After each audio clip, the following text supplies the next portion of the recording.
Yeah, when you see Zathura, you'll love this right there. We made a decision early to go with Stan Winston Studios to design with us the Iron Man suits. That's going to be too kicky.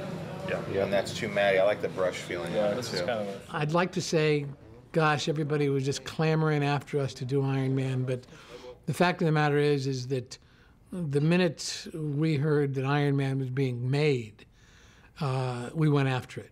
We're all Iron Man fans. It was like the perfect thing for the studio. So we went after the show, and at just about the time that Jon Favreau was signed to actually direct it was when we took our first meeting with Marvel, and Jon was in that meeting. This particular film was a little bit more interesting because there was already a design idea or a series of design ideas in place. They had conceptual drawings of Iron Man that fit a certain body proportion and a certain body type. So we had to inherit those and then bring them into our world and make them function. The big challenge was the fact that they hadn't cast anyone to be Iron Man. And here it is. Here's the final. And that's what we come to. Here it is. Yeah. That's what we get for the amount we have to spend. The journey you generally go through in the creation of a suit is you sit down with Stan Winston, his design team, our internal team, Favreau, the producers, and everyone starts with drawings and images, and you Photoshop, and you get to sort of a 2D drawing, like a color drawing that you can hang up. That then gets moved to a modeling stage, to a 3D model, so you see a quick time of a model that turns. Then that goes to a clay maker, and then you see the first clay made of it, and it's something tangible now that you can touch and you can spin. And we're convinced that a human head would actually fit in this thing, right? The ears are right up inside, right up against the... It's exciting. This is when you really get a sense of the movie coming together, when you start to see this. It's a bigger leap in some ways to go from an idea to this than to go from this to the actual movie. And then there's generally a maquette that's made, which is a miniature desktop model of it, and it might be only 2 feet tall. It's a work in progress, but it's coming along. That's great. Obviously, we don't have the wardrobe when we get with Paltrow. And then you wait, and you know the next step is the suit. And it's the full-size, shootable, physical suit that a person's going to get into. I've never made a movie of this size before or of this genre. I've always been a fan, but it's a daunting undertaking. The day I knew everything was going to be okay was the day that Robert Downey Jr. was attached to play Iron Man. That is gorgeous. What Kevin's going to do, and they're going to take a cast to your foot so that it's a very low relief strap. Stan Winston's reputation and Shane, the guys on that team, I've worked with them before. Every time you go into their shop, you go, oh my God, and they did that, and they did that, and AI, and this and that, and you see a history of films that I grew up on. The reason that I'm playing Tony Stark, the reason that I'm involved in Iron Man, the reason that I'm so excited is I'm crazy about movies. That's why I wanted to become an actor. That's why I could cry watching Chud, Cannibalistic Humanoid Underground Dwellers. I buy into movies, I love it. I see The Fly, I don't care if that's Jeff Goldblum going, you know, I'm like, I'm in it. They're transporting, the fly's dying. I mean, I'm a sucker for this stuff. Yeah, again, I'm just thrilled to land another gig with you. That's cool. Me too, man. Yeah. The best thing I can tell you about me is ultimately I just don't do anything. Well, I'm sick. I'm out of here. All right. Later. Get a good night. Stan, thanks. Good to see you, Rob. Okay. I'll see you soon. I walk in like a fan because I say it humbly because I really don't do it. I did it when I started. Now I oversee it. Shane oversees it. Everybody. I just enjoy it. I come in and it's easy for me to say, wow, that's cool. Do more of that. You know, make sure my name is on the screen. How many gags are you doing? We're going to do the inclined one after this one, but this one right now you're more upright. We're just going to do a small blender section. Hey, I don't like my little tummy there. I'm not doing all this core work for nothing. That's all I'm saying. Behold the mass. I'm beholding the We could hold off on this part.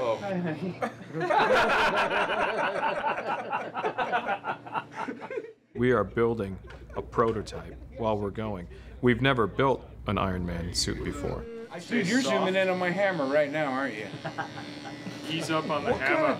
twisted parlor games going down here.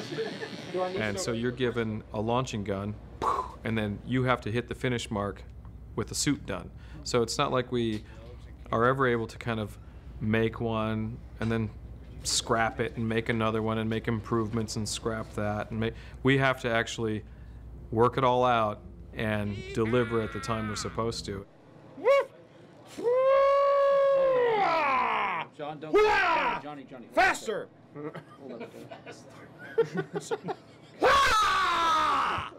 Thank you. Right now you're in the Stan Winston mold shop, the finishing shop. What you see behind me is where most of the parts are being modeled and parts are being painted. There's about 450 individual parts that make this suit. This is going to be the Mark II's chest. This is where the RT will go, and it's actually spray chrome metal, and it's been brushed. This is actually the process of putting in the rivets based on the design. And it's not really a polished rivet at all, it's just the illusion of a polished rivet. These are two pieces from the Mark III, and these are from our early test. This enormous calf that has sort of the accoutrement of like jet engines and things. But the foot goes in here, and then these panels had to be designed to slide and move. These are large sections of the Crimson Dynamo that are being made. This is a negative flexible mold, and these are just quickie temporary molds to pull out hard shells.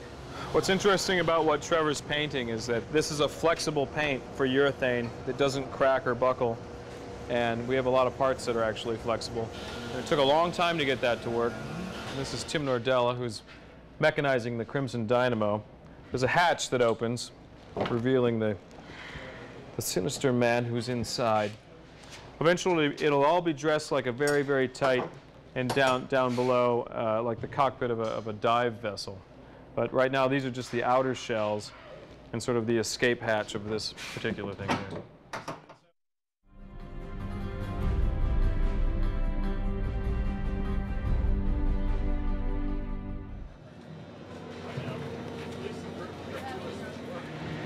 When you work with someone like Stan Winston's company, so far, this is Jon and my second film with them. It's still a pretty magical experience when that suit's first rolled out. Shane likes to put it behind a curtain generally and unveil the curtain in a very dramatic way, and there was Iron Man standing behind. What do we do today? I turned it on. Voila! And then you look at it and you touch it, and it's sort of half excitement and half fear because it's very real. And generally you're pretty close to production at that point when that suit's shown to you. So hopefully your research was right, and the proportions all line up, and the textures are good, and the colors, and all the decisions you made along the way make sense. Once you start to not see the whole guy, the proportions of him, and I think 235 is a good move here. I think it holds up really well. When Jon first saw it, he was all smiles. I mean, he was really happy. Once the stuntmen had really become accustomed to the suit, when they started out, they were just a little afraid of damaging it. Plates intersecting and chipping off paint and that kind of thing. But by the end of the day, he'd really gotten the full range of motion and had sort of learned to live in the suit. Those dailies at the end of the day were just amazing. I think everyone was just blown away.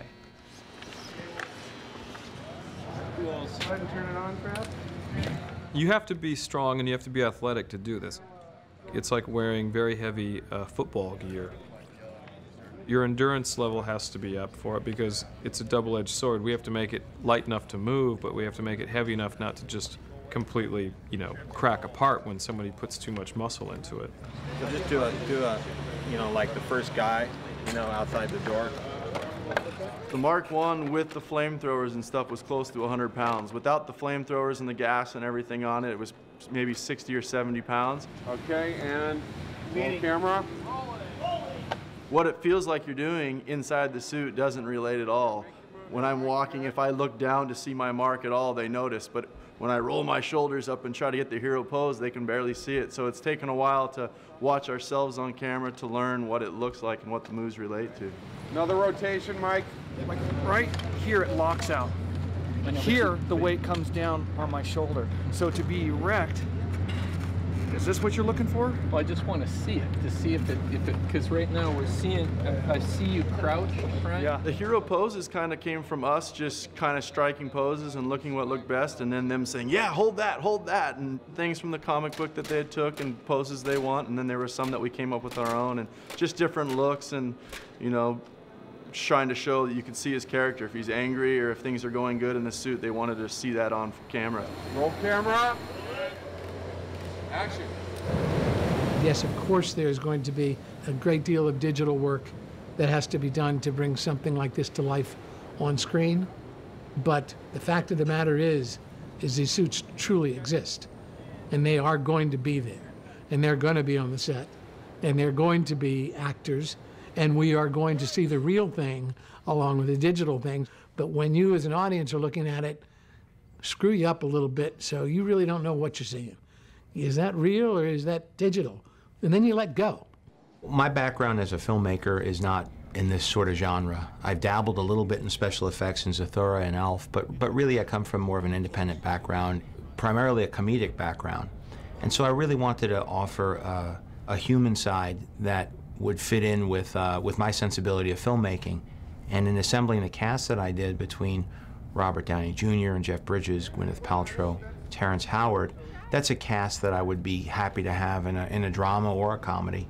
And to be able to have them to support a bigger-than-life superhero really offers the possibility to exceed what people's expectations might be of this type of genre. Listen to me. You are like a little child sitting next to its father in a car with a plastic steering wheel, turning the wheel, but its father's driving, Tony.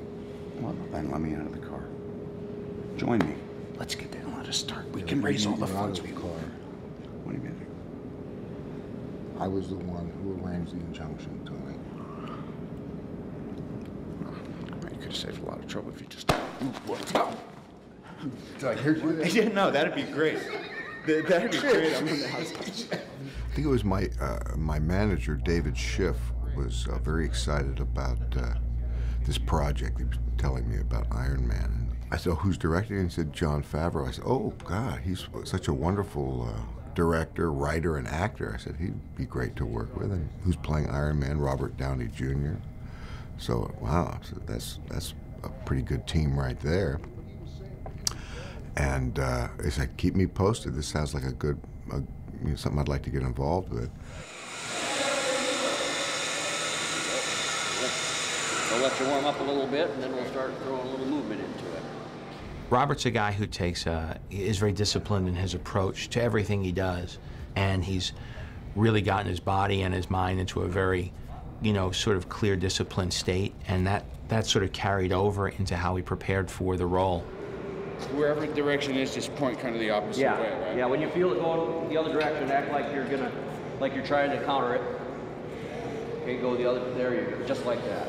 I think he was very aware that he sort of had a burden in this film that he hadn't had before.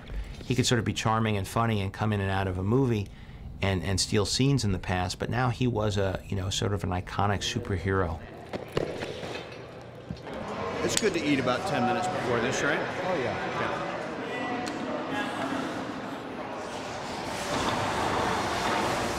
I weight train crazily, and I do a lot of martial arts and yoga, Kung Fu, Wing Chun Kung Fu, but I was doing that anyway. About a year ago, I said, I really want to put on some size, which isn't easy when you're in your late 30s, and now I'm 41. I thought if I'm ever going to do a movie like this, I've got to do it quick before it's not embarrassing. But anyway, I feel like I've got a 5 to 7 year window, and then if it goes past that, then I'm sure all the optical stuff and CGI will have advanced to make you look better. It's good. How's those legs, baby? Yeah, no, great shape. Legs are ready.